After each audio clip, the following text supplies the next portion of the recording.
Sure. It was a shaker. They did something pretty cool, I think. They picked Night Stalker Lich first too, and then last they decided to make this Night Stalker Corn, which I think. Oh. Well, one of the most common first picks of the entire tournament goes straight to LFY. It's going to be Night Stalker. Newbee. They're really confident in this Bloodseeker. At first you don't succeed? Same stuff, huh? Yeah. So I feel like last game, that Reaver pick was what really made their draft wonky. Because I felt like if they were going to pick an Earthshaker, they might as well just pick Earthshaker down and wait with their carry.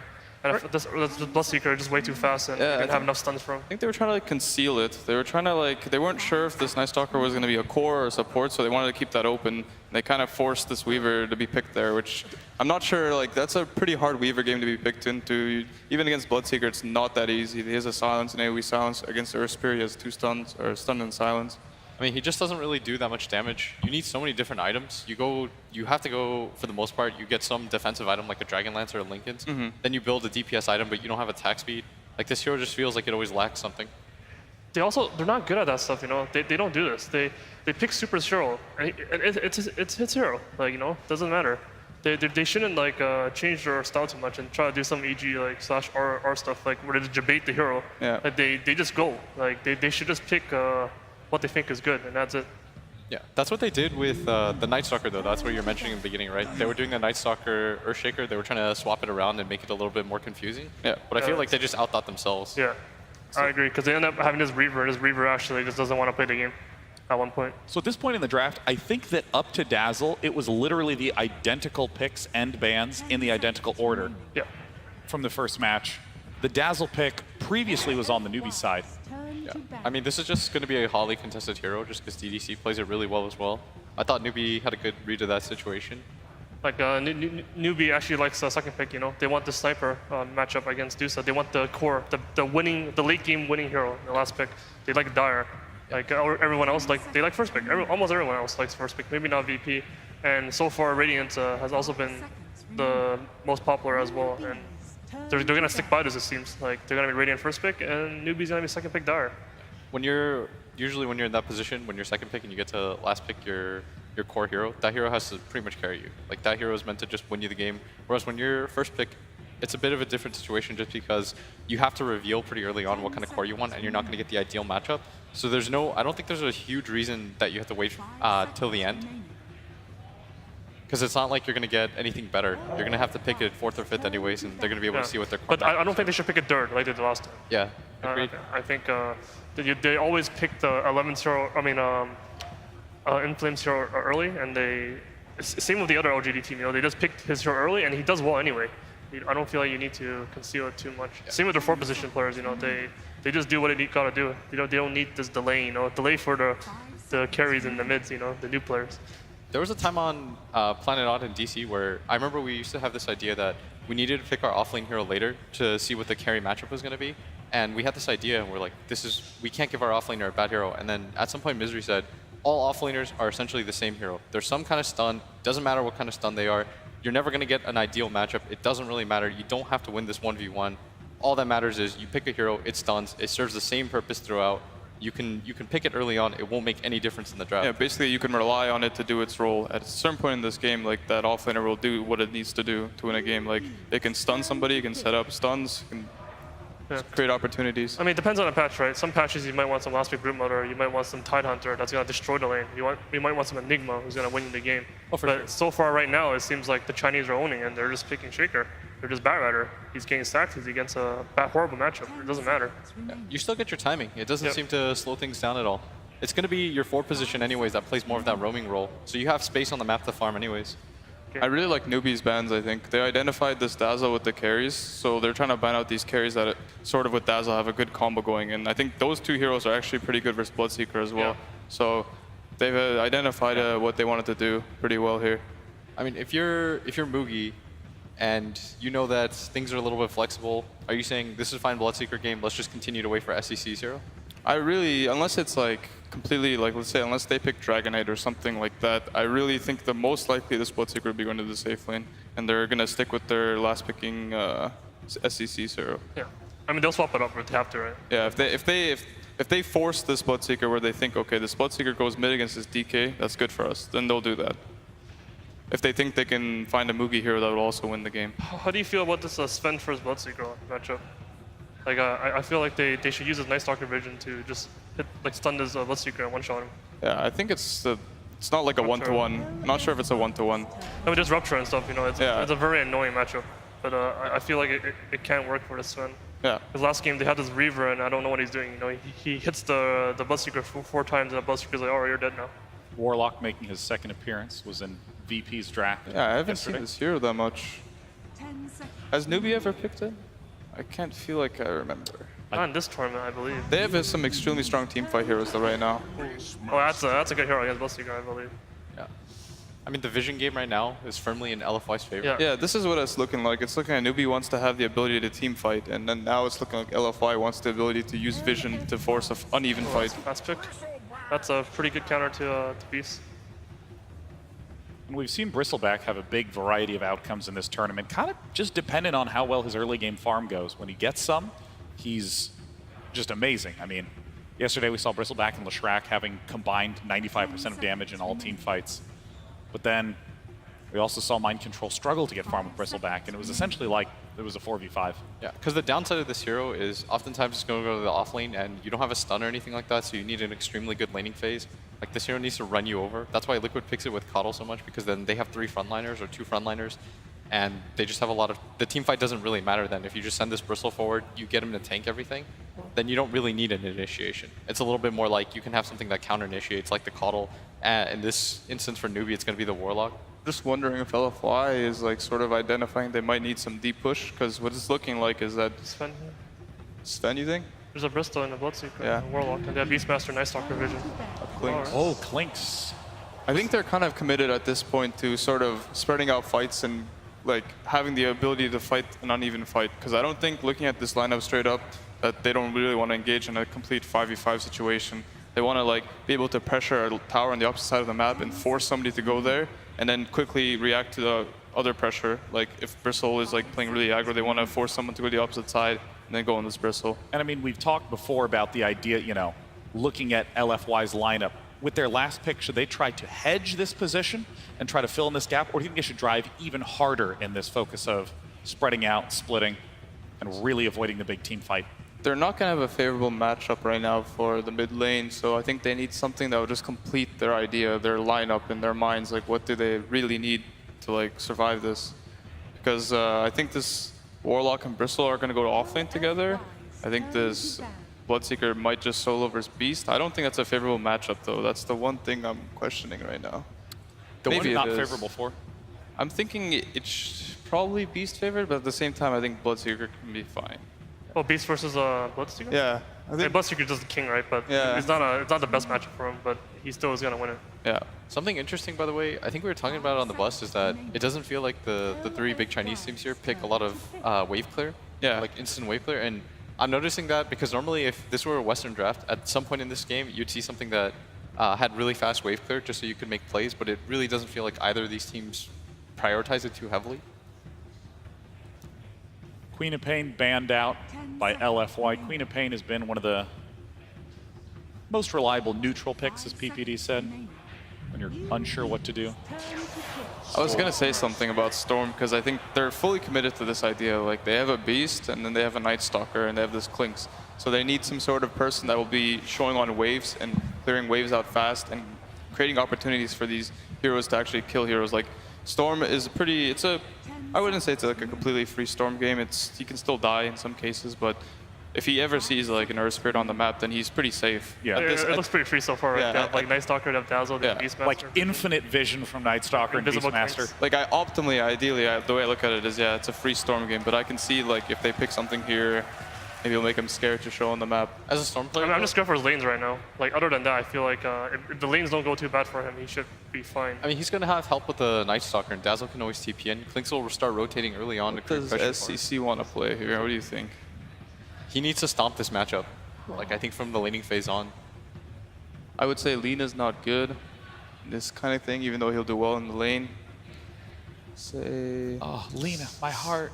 Sniper might be kind of meh. No, and you don't sniper against. Yeah, you don't sniper. So what does he want? We'll see now. Oh, What? Pugna. Choice So is these guys are Pugna. basically fully Alright. committed to their idea of 5-manning. These guys are fully committed to their idea of dodging and taking uneven fights. It's going to be pretty interesting. Going to be a lot of pressure on Clinks and Storm Spirit to capitalize on the vision provided by the rest of their team. And Newbee, powerhouses in the team fight. Newbee leads the series 1-0. Let's send it to the casters to find out if we're going to go to Game 3. Thank you very much, Sean. And indeed, here we go, ladies and gentlemen. Game 2 at the Winners Bracket Final. LGD Forever Young against Newbee. We've got a Pugna, Fogged. I know you're We have a fan of it. Pugna. I was waiting for you to mention it. What do you think about it? As sort of Arteezy said, two very different styles apparently. Absolutely. Group up and go from Newbee and a bit of a split up, take them apart from LFY. It's very clear cut, yeah. The panel said it, but you look at LFY's lineup, and yeah, they're just trying to play around their vision, take fights when they're at an advantage, rather than fighting versus this heavy team fight lineup, because they pick Earth Spirit and Warlock right there off the bat. LFY identified, they're like, no, we don't want to be running head into them head to head. So they want to be able to take fights around that vision and take it to later stages so Super get out of control in the Storm Spirit and the Clinks. All that maneuverability can be pretty hard because it's going to be a lot of the weight on the Earth Spirit's shoulders to actually lock those guys down unless Newbee's able to just group up and go for that death ball, because Bloodseeker Pugna is also a different monster. It's a Blood Rage Pugna in some of those situations when you're going to be pushing. If they see the good chance for it, of course. I mean, talk to me about these two heroes that I feel we have not seen that much here at TI. The Clinks and, of course, the Warlock sneaking in for the second time. Why have we not seen more of these heroes, and what makes them good in this matchup? Well, Warlock's got nerfed a bunch, of course, because of how dominant the hero was during Kiev, etc. But this time they have the Earth Spirit. It's just a great combination with that one. It's got like a sustain hero as well for their push, which we identified that Newbee's trying to do. And then we're looking at the Clinks for LFY. They're just trying to go for that hard-to-kill hero who's very elusive, get into the back lines, and kill those big initiators, and just play solely around vision. That's all I'm seeing from LFY's lineup. And I mean, if Newbee do get this sort of push going early on, do LFY have really the potential to stop it? I mean, the panel talked about how a lot of these teams do draft a bit of a lack of wave clear, and that certainly is apparent from LFY's draft. It feels like if Newbee do get the edge early on and start to push down these lanes, it's going to be very hard for LFY to put a stop to. Absolutely agree with you, Owen. That could be a big concern for LFY. If a Newbee comes off to a good start, if they get the lane matchups that they want, and they're able to snowball through, be able to group up with a very tanky Bristleback in the front line with Pugna blasting, and they have these two heavy ultimates, they could just keep forcing LFY back. So LFY is going to have to do a good job of splitting the map up, but they do lack that wave clear. And I think, if anything, that's something maybe Newbee looking back at the first game. As we saw, game one, they had really good lanes. They were doing incredibly well in the CS, and then it just got to that point where LFY grouped up and started fighting, and they had the superior coordination. So this is Newbee saying, we can win the lanes, and now we have the potential to push it and take advantage without giving LFY that sort of chance in the mid game. Yeah, looks like LFY got the lanes that they wanted to. They got the Clinks versus the Bloodseeker matchup, instantly TPs toward bottom. Doesn't want to be placed versus a dual lane. So KP's going to make his way top to match up versus the Clinks as they wanted. Kaka getting some pressure on him here from Poison Touch and Monet, but should be fine to get back to the tower. And you sort of agree with the panel as they were saying about this sort of Bloodseeker Beastmaster matchup, that the Bloodseeker will come out on top, but it's not a lane that the Bloodseeker is going to dominate. Yeah, it's Bloodseeker versus Beastmaster with the Boar can be obnoxious because he can keep distance from you, but the fact that Bloodseeker just has like infinite sustain in the lane, and if the other lanes get pressured, the Thirst just starts kicking in. That hero has ridiculous base damage too. I mean, we saw there, Faith just fatal bonding the creep wave and Inflame. Trying to push the wave in as best as possible to get that side pull, but Inflame able to actually grab that wave. Really important for this Beastmaster to do that there, so he doesn't get denied all that farm. Nice little deny on his own wall there as well, making sure that that XP doesn't go the way of Newbee. And the mid lane matchup, of course, as I say, a bit of a fan of the Pugna. How do we expect to see this one go down? Storm can do fine in this matchup, but Pugna can pressure with any rotations pretty hard. You're pretty susceptible to kills because you have to walk up as a Storm Spirit, while Pugna has a clear range advantage and can harass you more with the blast. First few levels, Storm farm, but yeah, if Kaka makes rotations in, that's easy kills in Super. Here we go, coming out. Yeah, the Decrep setting up for the rolling from Kaka. Super incredibly low. Still only level 1 on the Earth Spirit, so unable to fully clean him up, but forcing a salve, forcing him back, and this is pressure they're causing on a separate lane from the Bloodseeker, so the Thirst starts to kick in and he gets more of an advantage. We'll probably see the Warlock get out of that bottom lane and try to maximize. CS in the mid lane, just a slight edge for SCCC at the moment. A couple more levels and it becomes harder and harder for Storm. Storm will have to resort to jungle whenever that Earth Spirit's off the map.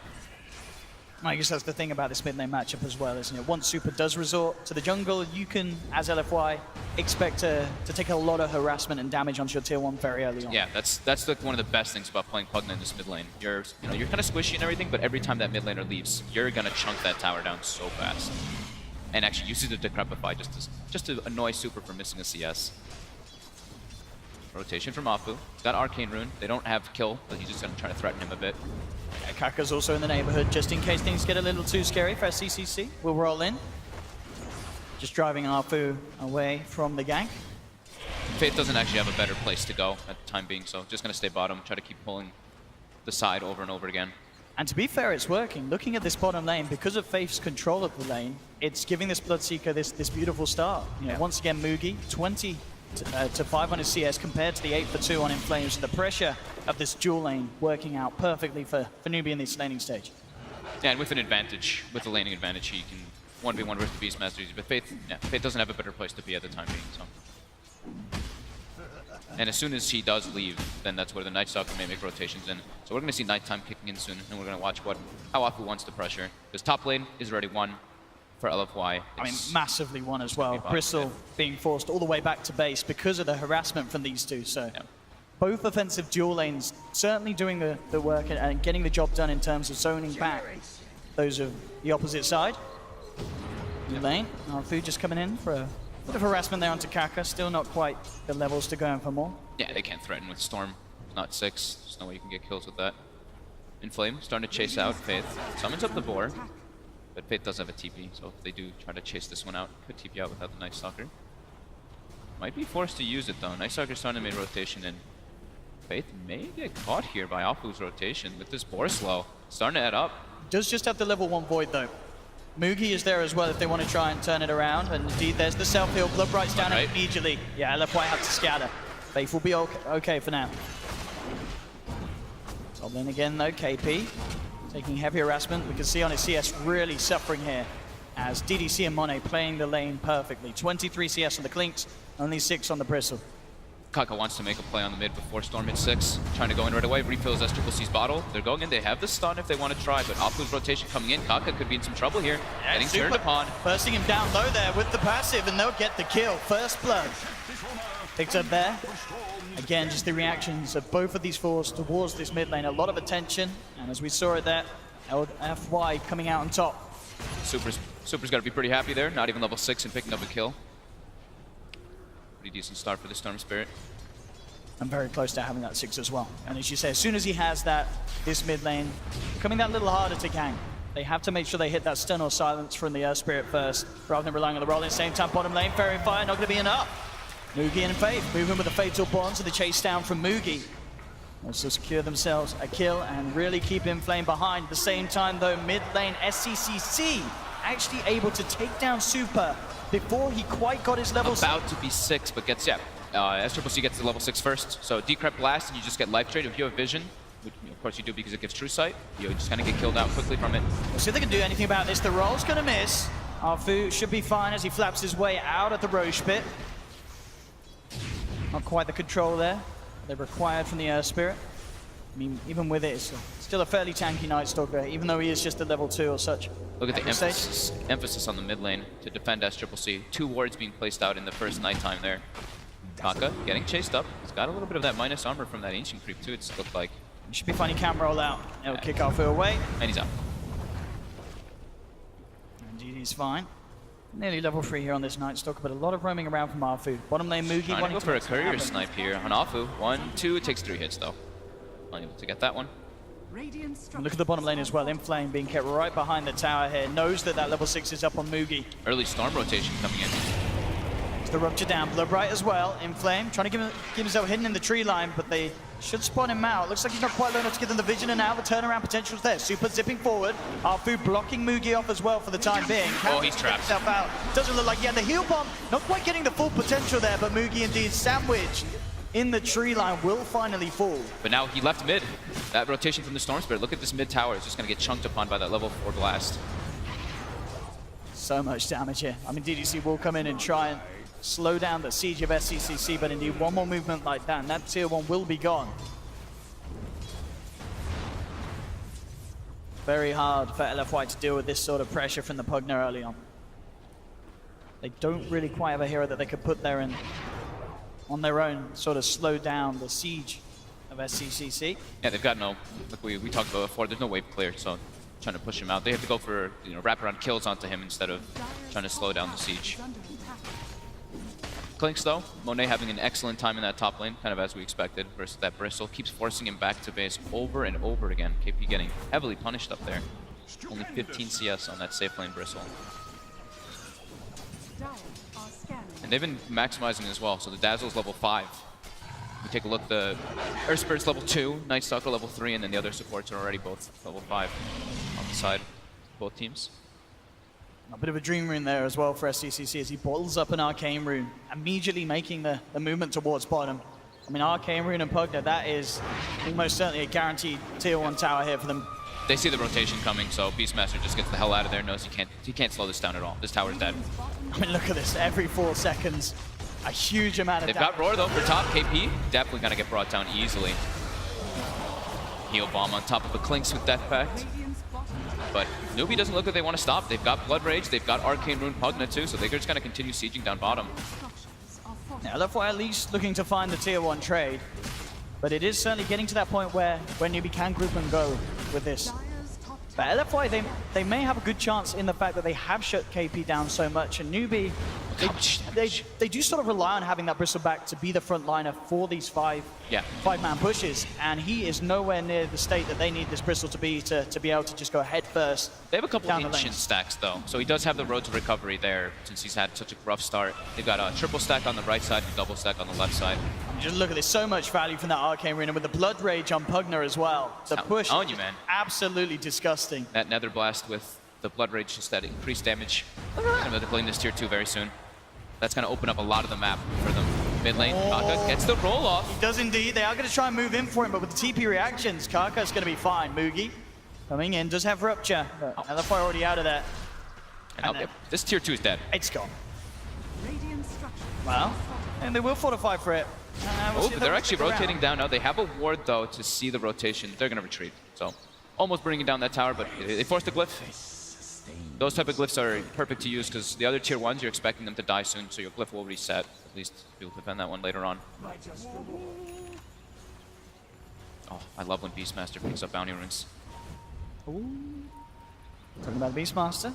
That's spotted out KP. KP now with the level 6, a little harder to go up on as the poor man's in the Soul Ring. Still very shut down, Yeah, but very he's got the combo of not only the Ancient stacks, but they can Blood Rage him, and he can turn his back with the Close Spray. You heal up off the Ancients, and the sustain is there for you to be able to do it, even if you're a bit underfarmed. Level 6 now on the Warlock as well, so ready with the Chaotic Offering once they do start to group up again. Tier 1 actually still standing in this mid lane. I mean, this is certainly there for the taking once SCCC's back in the neighborhood.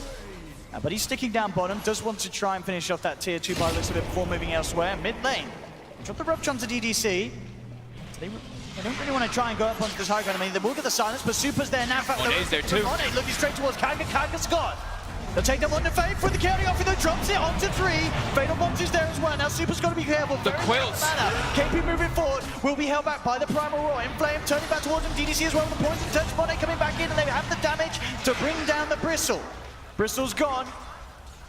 We'll hold here, LFY. We've started adding up a little bit, that minus armor ticking down. No, there's a nice Fatal Bond. They didn't have the follow-up. They don't have that kind of stun since Kaka got brought down very early on in that engagement from Super. I believe the Radiant Courier got picked off there at some point, though. I didn't really see what it had on it, though.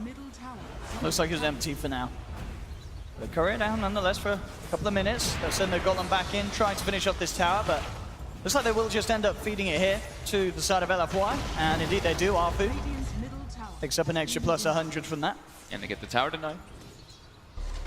But all in all, yeah, nice fight there from LFY. Minimalizing any sort of casualty there after Newbee commit the first use of the Chaotic Offering.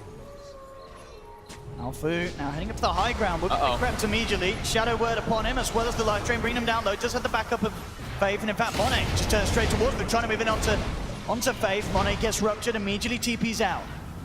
Arfu continuing to be chased down as Mugi and Kaka look to close the gap. Their only real stun and chase is the Earth Spirit. A lot of the weight is on his shoulders to get that lockdown for his team to get the damage through. But more Ancient Stacks continue, and you know the nature of Newbee's lineup isn't really chasing and getting those kills. They want to be able to group up, use their ultimates, and take those towers. So here we go. They start clearing up one of the Ancient Stacks. Away from KP though, so KP's not the one who's going to get accelerated from this. Which could cause him to have a pretty rough game since he is still suffering a bit on that net worth. But they're prioritizing more on Mugi, wanting him to get that blade. They want to try and punish KP. They know he's still fairly weak at this stage. Primal Roar straight away, Super getting in position straight in front of him, and KP is gone. Clean pick up there from LFY, knowing that they're still very much in a window where they can punish this under-farmed Bristleback. Yeah, they've got a lot of like the minus armor coming out from the Dazzle, and then the Blightstone too from Apu, who's going to be having a medallion probably soon. The minus armor really hurts. It can start adding up versus these very squishy heroes that Newbee actually kind of does have besides the Bristleback. Pugna sitting at 4 armor, same thing with Earth Spirit, Warlock as well. Pretty much only the Bloodseeker and the Bristleback who can walk in with that durability. Afu going for some scouting play, placing very deep aggressive wards that we've been seeing. Like we said, LFY's whole game is about that vision. As long as they can take fights and understand where they can find those windows, it's really important for them to actually play this game. Oh, Courier may be in trouble. Should be able to get this one with the phase boots. Should be 2 hits, nice and easy. Ready. It is down. Same time, bottom lane, LFY. Towards the tier 2, which was obviously about the push, but there from SCCC. Super trying to dip in. But LFY themselves, they have great push as well. Yeah. Nearly have the Desolator on the Clinks. In fact, well, looks like DDC may be left behind as Newbee move in. They'll drop the Chaotic Offering as well onto Inflame. They're trying to go for both of these. We'll see if they get away with them here. They will get away with the Inflame kill at least as Mugi Buys a turns TP, up. Graves himself, TP's out. DDC should be able to live here actually.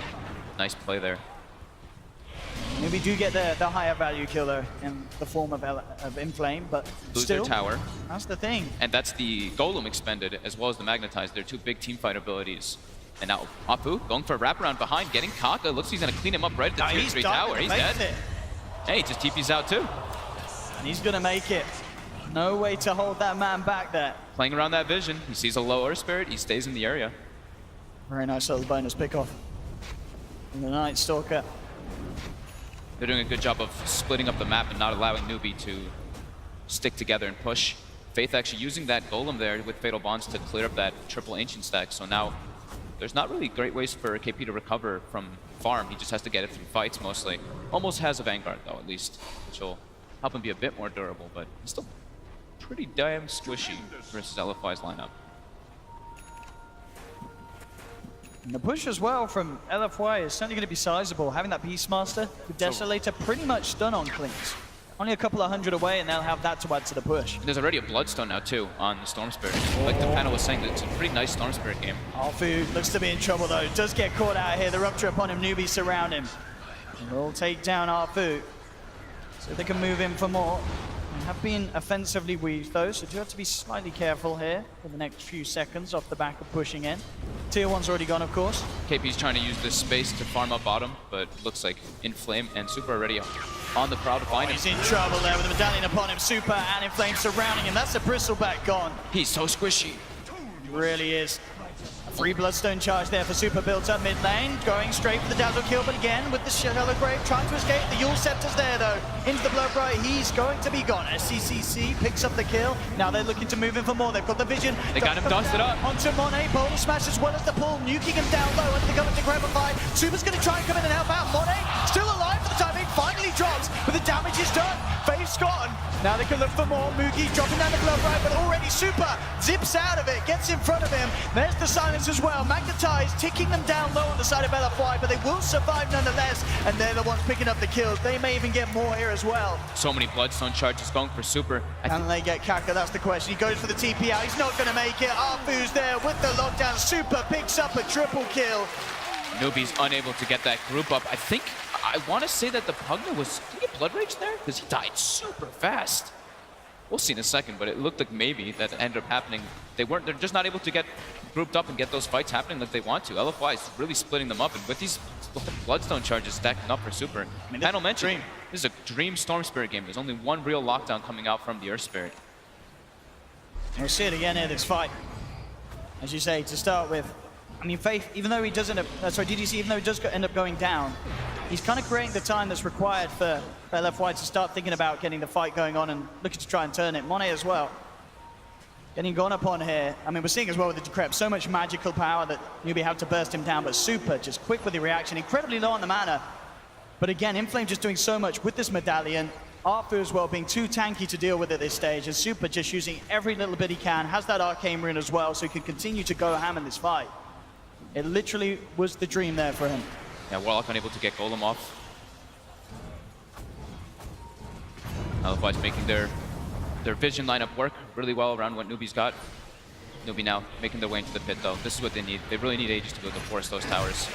KP's just still very underfarmed. They need to find a way to get him back. I don't know if they can get away with this though. LFY heading over. They know what's going on. The offensive weave down upon Newbee. They've got the Hawk up too. They see the entire fight that's coming out. And yeah, like you said, the weave's starting to build up. They're going to look to go in a couple seconds once it's maxed out. They do have that DD on Mugi, but they've got to be so careful with their armor ticking down low. They're still, the threat of the Warlock Golem and the Earth Spirit spells are there right now, so they have to watch their positioning. But Monet getting in the side with that minus armor, the weave. Mugi falling down low. Inflame comes in with the side, but the counting offering is jumped straight onto the Beastmaster. Beastmaster down, Monet trying to man up. There's the Decrep holding back the Storm Spirit, but now he zips forward. Super going in onto Fate, takes one, takes two. Double kill for Super. Now looking towards KP. The bottom smashes out. KP turning with the Quill Sprays. Still alive for the time being, but Monet, has he got the damage? He has not. They're losing too many. LFY. Monet being chased out as well. Super still around. Kaka ran out of stones there. They've got to get back. They have got the shrine. Roshan still alive for the time being. Newbee as well, having to back away from it.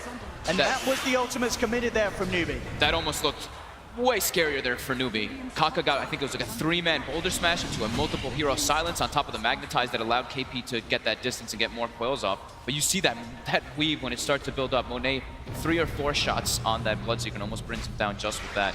The way that they're separating the fights, we're talking about that vision game. They're playing incredibly well around it. I mean, this fight is nowhere near over. It's going to get back on. Monet into the pit. Newbee without the chaotic offering though. This Roche is so important for Newbee. They need this Aegis to deal with LFY. If Storm gets Aegis, I don't know what they could do. Arthur's heading in the wall, is down, zip forward for Super, zip back out. It's a little on mana now, but still 20 Bloodstone charges. It's going to be back up very shortly, his full tank. I'm looking for efficiency, in fact. He's got no time to wait. We'll shrine up. Back up to maximum. KP now will go back in. Starting to slowly commit again onto Roshan. The Hawk is out there for LFY. They have the vision that they need. They got to make sure they don't get hit by another big weave like that. Now LFY actually wrapping around from the mid lane. Arfu in the high ground. Now roll forward from Kaka, won't find the connection. 3-man offensive weave. As the rupture onto the Storm Spirit. Live Train as well, forcing him back, but he has the remainder of the haste room. Will be fine. Waits it out on the high ground. Boulder Smash does connect, but they're still keeping the Storm alive.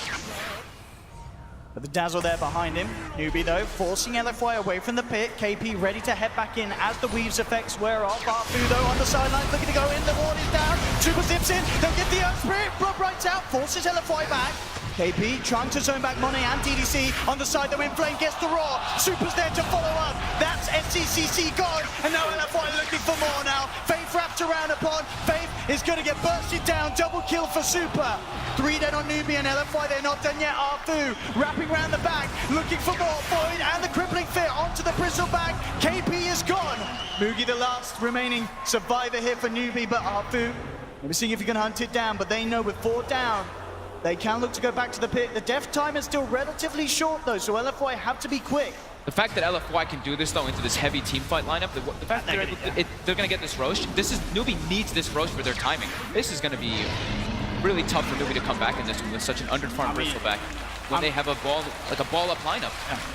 Just look at Super. He's beyond godlike. 4 Bloodstone charges. We actually saw this early in the tournament. I think it was actually SCCC, wasn't it? Playing the Storm Spirit on the main stage, where he just had this game where the opponents didn't have an answer for the Storm, and he just ran away with it. And this time round, here in this winners bracket final, it looks like it may be Super's chance to do the same thing.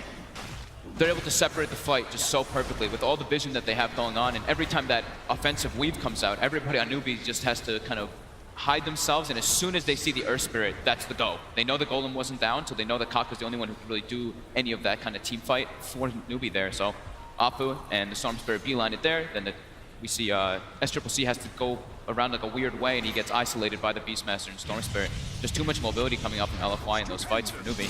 Mid lane, trying to set up there with the Atos into the Rupture, but straight away going for the TP. He's not going to make it though, Boulder Smash comes through. It's a 5-man offensive weave though. Turn, see if they can get off with this one, and indeed they do have the grip onto Afu. Afu has to be careful though, they close back in. The geomagnetic grip from Kaka will finish him off. LFY still 1-in-5, Super zips in, looks for the Earth Spirit again to grab there. Thrown out onto Kaka to keep him alive. Nice play from SCCC, making sure the Super can't finish off the kill.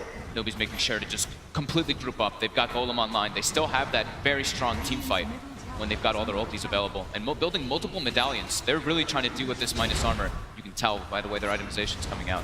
Blade Mail on Mugi, medallion on Earth Spirit, another medallion on KP. They need to solve that damage issue. We'll get the deny into the tower though. But nonetheless, just taking the titch off the map, that's great news for Newbee. LFY's trying to get a fight going here though. The weave is starting to tick up onto KP. They are smoked up on the side, but Newbee's still all grouped up. Can he get this jump? Does he want to? Nice Stalker is back up. Do have the full 5-man. Newbee still sort of aware that something's going on. They're going to head towards, and they will spot out the Beastmaster now, trying to move in. Silence there, but Super immediately going for the back lines. Grabs the Earth Spirit. Again, SCCC with the Decrepify, keeping the Earth Spirit alive for the time being. Super will still try and follow through and commit onto Kaka. Does get the kill, but they've lost in flame. LFY with Money and Afu trying to finish up KP. They'll get him. In fact, Super's the one to claim it. Triple kill for the Storm Spirit. He just got way too much mana to work with now at this point. It's only 24 minutes and 27 Bloodstone charges. 27, right? That is insane. That feels pretty good.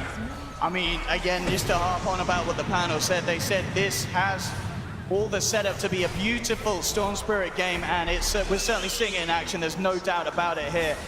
Dazzle just looking like an absolute monster too, and just in these last two games. The weave, the heal, the grave, the sustain is just making these fights so hard for Newbee to actually take. Even though they have such strong teamfight heroes. They have LFY with that vision, with the Hawk, with the Night Stalker able to see where the Earth Spirit is. You just see how prioritized Super is. He's like, oh, Earth Spirit, beelines right through everybody just to get on top of him. Still has the Aegis. And I really another 2-3 minutes. I really feel that's the hero that these two teams have really got to be thinking about, the Dazzle. You know, whether it be Faith or DDC bringing it into the game, both supports just giving an incredible performance on him. Time and time again, turning the tide of the team fights down to these clutch saves, or as we've seen here, down to the vision, big plays with the weave, consistently making sure that the armor of Newbee's ticking down, and then these sort of fights are set up where Super just zips in and cleans them up incredibly quickly on the Storm Spirit. LFY will take another tower, tier 2 down on the top lane. I want to say he's been hitting like 4 average enemy heroes with those weaves. Yeah. It's been looking like the majority of the engagements. Monet finishes up the BKB now. That match community is going to completely negate what the Earth Spirit can bring to the table. And next will be that Diffusal Blade, as we expect, versus the Pugna to deal with that Decrepify. They're going to smoke up. Place down the ward, make sure they have vision control of this area, LFY. Straight away the move towards mid. KP could be in trouble. Rather close, and indeed straight away Super zipping in with a primal roar from Inflame. KP is gone. He's so squishy. That is your Bristleback disappearing in a matter of milliseconds. It's down to this aggressive solo target potential from LFY. And that has got to be scary for Newbee.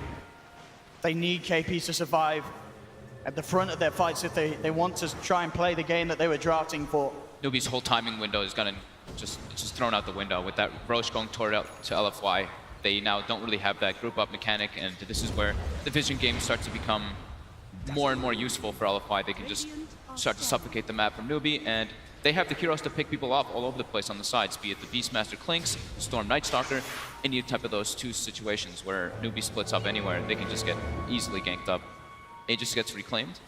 Super's got a double damage in his bottle as well, ready to play with next team fight. He's about to have a full BKB, so he's gonna have the solution to pretty much everything that Newbee can throw at him already. I mean, is there any sort of solution in terms of certain items that Newbee can close in upon soon that can just help them against Super's reign of freedom in these team fights? Well, they're picking up a couple things, right? They've got some more armor now for SCCC's got the plate mail, and we see KP getting that solar press. That evasion will help a bit versus the Storm and the Clinks.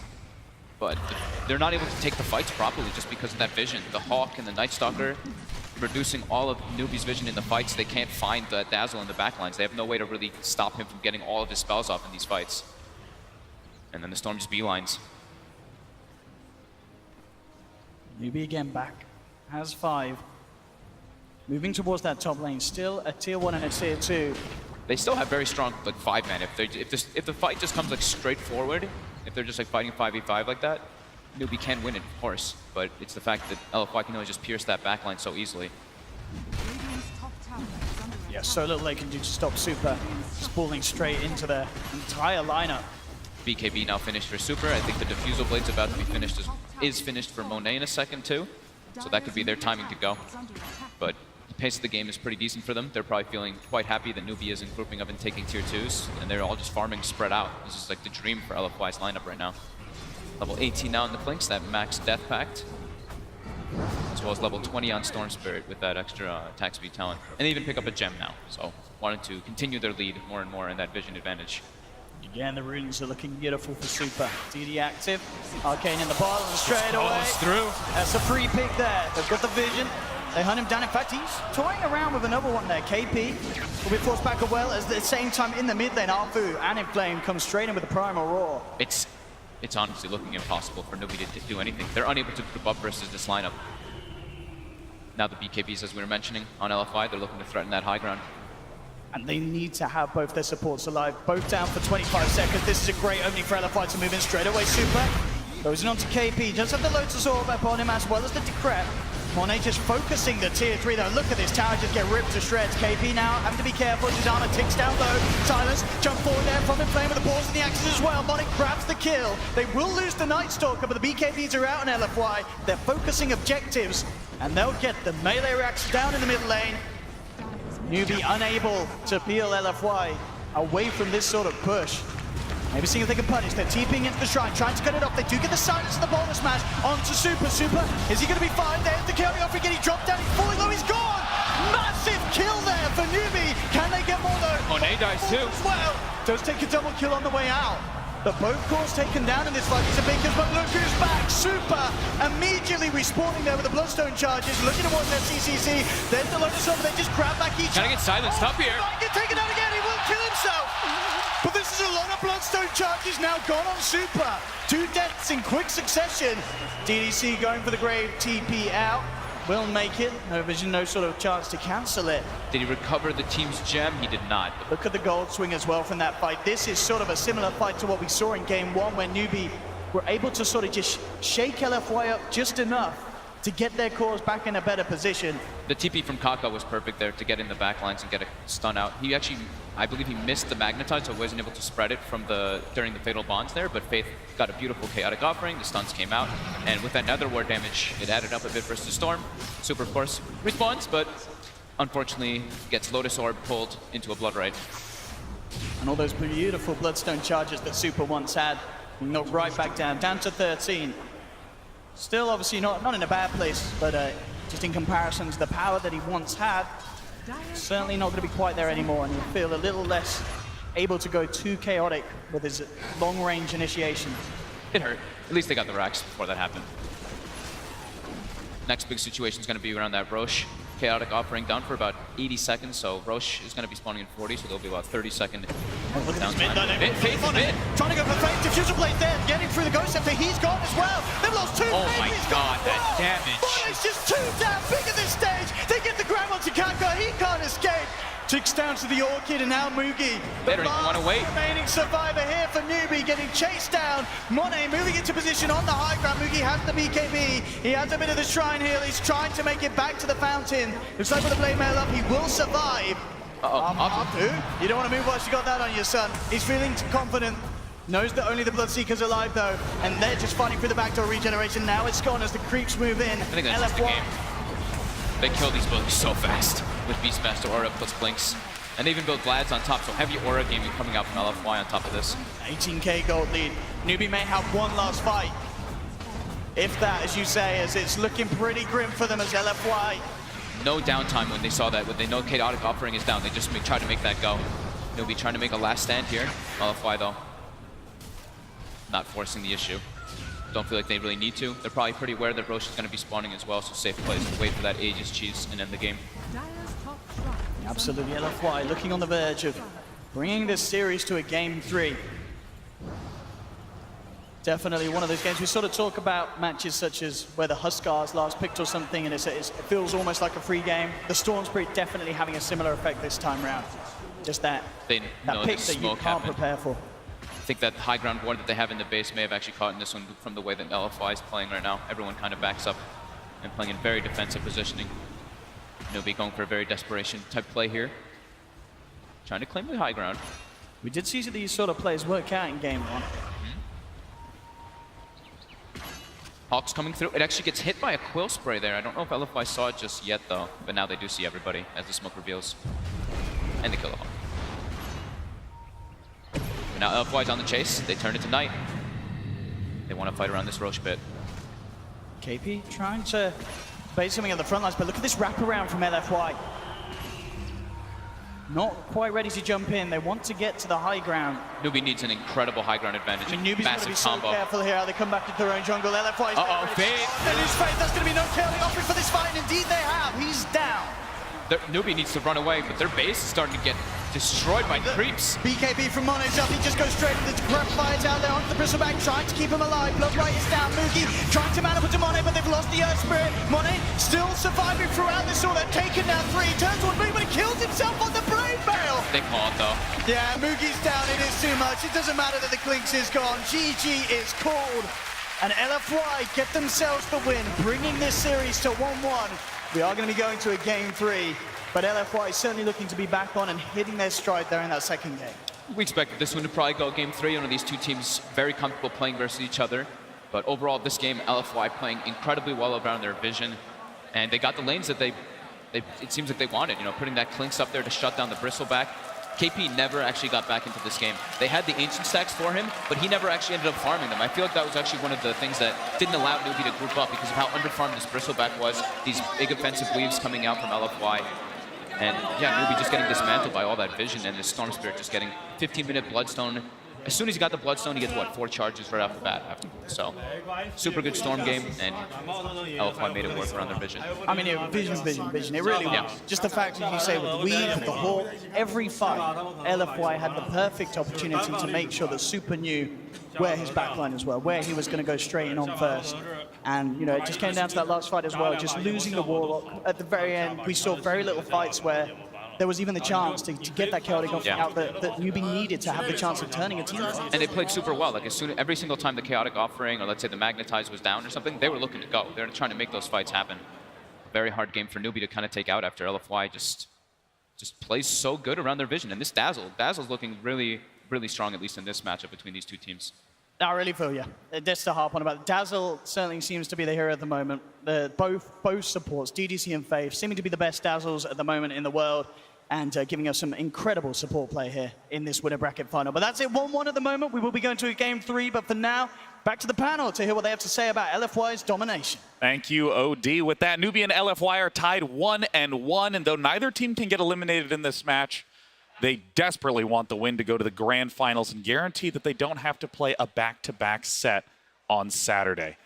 Now, Blitz, I know you were talking about how that was the free Storm game. Anytime Storm did anything, yes, you see Arteezy rolling his eyes. Every time Storm did anything, Blitz looked directly at Arteezy. It was a free game. It was a free game. I told him every single time. There was no way he could lose that game. I could have played that Storm, and we would have won that game. Okay, I'll give you, you know, it was a great Storm game. I'll give you that. But I think this game was kind of like Newbee couldn't afford to make any mistakes. They picked this lineup, this very team fight heavy lineup, and I feel like when they commit to this 5v5 fight, when they commit, they need to get a lot out of it. Because there was this one engagement where they took a fight, and it didn't go as planned, right? They didn't actually kill anybody important, and then they wasted all their cooldowns. Their Spear has no stones, and then this Roche becomes a problem for them because they don't have the spells. And I feel like their laning didn't go as well. It was just like how it turned out. You know, Storm was actually, you know, it turned out pretty nice because it put them sort of on a timer. Because it was true that if this game went 30 minutes and went past that, Storm had a free game. Like once he gets items, he can do whatever he wants. He can always just jump this Earth Spirit, this Warlock, and then they can actually fight them. And they have like superior vision from Beastmaster, so they kind of enabled this Storm. Yeah. I feel like this storm only happened because of this Bristleback pick though. And I felt like the last game, like this Bristleback pick was like the Reaver pick from the previous game, where they just picked this hero that doesn't have any stuns, doesn't really have a purpose, and he just there, and hopefully he has a purpose, by the end of the draft. But he doesn't end up having any purpose because he's not tanking anything. Yeah. He just dies instantly, and he doesn't scale. So I felt like both games, one of the teams messed up, and they pick one of these heroes that they don't end up doing anything. They're just a burden in the draft. And now he picks his Pugna. Like he sees a Storm Spirit, and he's like, all right, I could pick a stunner here and try to own this Storm Spirit and try to have a purpose to kill him, but it's not enough. I actually need it more. If they pick something else, just a stunner for their offlaner, I felt like they could have reacted differently. I felt like they could have even beat the Storm late game instead of just because their second pick, right? The first game they won because they had this last pick sniper or whatever. Their cores just beat the enemy cores. But now, all their cores are losing in the second pick, and I don't think that's the way to go, a second pick. I'm just not sure if they could have enabled this Bristle more, because I feel like he had a really rough early game, and he was broke all game long. He wasn't able to actually get to the point where he was able to just go in a lane and just sit there and feel confident that if they go on him, that he'll be fine, and he'll create a lot of pressure, and maybe they'll be scared of actually going on him in the first place, so it creates a dead area for them. It's so hard though, right? They have Dazzle, they have Clinks, and even if they go on this guy and this guy doesn't die that fast, what's the counter initiation? Is it a Storm or is there Sven? Is some Pugna, He can't blink, he has a walk there. Yeah. Now, as you just saw briefly appear with the rose and mouth on the screen, Storm Spirit MVP of that game. I mean, super. It's kind of funny. He's been consistently talked about as not really the flashiest mid, but in that game, that was pretty flashy. No, he did everything he needed to. He did the long zips. I was watching really closely at the mana management. Did all the basic stuff right. Why are you laughing, man? No, nothing, man. I mean, I think he had really. Why are you laughing? He had really good target selection. I think that's for sure. When he got his Orchid, he never let the newbie supports actually fight how they wanted to. They have so much stuff to worry about. They have this Hawk constantly scouting the supports. These supports don't feel they feel very scared. They don't know if the Storm will just jump this Warlock, Orchid him, and kill him in 2 seconds, and then the fight is really hard after that point. And if you just saw on the screen, 17 kills for Storm Spirit, but I feel like equally as significant, most kills on the other team, Bristleback. Bristleback had no money that entire game. Bristleback is not really like a hero that you can skill your way into a comeback with in a lot of circumstances. You're kind of just stuck at the level that you're at based upon your early farm. And if you keep dying, there's no way for Bristleback to really have any impact. Yeah, he's not like a hero that has a recovery stun or anything like that, or sets an initiation. Because that's usually what you need when you need a comeback hero. You need some hero that has a stun. It's all you need is a Blink Dagger, and you're good, like Earthshaker. But with Bristle, you need item after item. If you don't get that, you're kind of just a dead hero. Well, there was, lots of potential on that team to be able to pull it off, but of course it got shut down hard by LFY. Purge, talk to us a little bit about how they were able to put themselves in that winning position from the early game. It was a little different than game one. That's what I noticed, actually, was that the similarities between the draft between game one and game two were very, very equatable. If we look at the game one, it was good matchups with Bloodseeker versus somebody that he felt like he could lane against, and then they put their off-lane hero against another matchup that's good. But if we compare it to the game two lanes, the matchup was not nearly as good. Bristle was against a Clinks. Bloodseeker still had a good matchup, and the mid matchup was all right, but as a whole, their lanes went worse. And I think the crucial thing was actually the Dazzle pick in the first round, and that's because if you looked at Newbee's first 2 picks, it opened up with a Bloodseeker, and it's kind of functioning similar to Necrolite in this tournament, in that they try to kill some hero right at the start of the fight, and it gets them in a good position. And that's, I think, why Newbee grabbed the Dazzle right away. So if we take a look at how the first fight went, Newbee had to take the fight during daytime, because if it's nighttime, Night Stalker has an advantage there. And the person they go on is Dazzle, but because they had a Bristleback instead of something like an Axe, they had no counter initiator. So basically the whole fight for LFY was all based on, can they kill Earth Spirit? That's the only stun that the enemy team had. They kill him immediately at the start of the fight. The Warlock shows up a little bit late with a TP, and as a result, the only other stun they had, which was Infernal Golem here, that was all they had to interrupt the team fight. So because that first engagement goes really bad for Newbee, it puts them in this terrible position. They weren't even as far ahead as they were in the previous game based on their change up in draft and LFY adapting, and it just ended up being really hard for them to win the game. And with that, now the series gets tied 1-1, and the teams are going to be heading back out to the booths to get themselves set up. And quite honestly, does it seem like there's a clear way for Newbee to adjust their drafting for the next game? I mean, it depends whether they're gonna get the same thing, right? Like, I actually think they will. I think they're gonna get their second pick. I feel like they should draft in a way that's more open, so that their mid player can carry them. If they're planning on picking this Bloodseeker, so that it can be played on mid and carry, I feel like they didn't make sure that their last pick is open to go late game as second pick, because this Bloodseeker will secure early game. I think you just try not to overcomplicate things. Like when you're locked into those 3 heroes, and your dire second pick, like he said, that last hero has to stomp the game for you. That's usually what they do. They pick SEC, this hero that can just carry the game. But with the first 4 picks, he was locked into a position where you don't really have any hero that you can play aside from, I guess Pugna kind of made it this thing where they all in. But at the same time, like nothing was really going to salvage that. I think draft. after they picked Bristol, they kind of had to go. Yeah, that, exactly. honestly, they kind of like locked themselves in. Like, okay, guys, we're doing this. Let's go Pugna. Let's go 5-man. Well, with that, before we hop into the next match, we're going to go visit Mr. Slacks.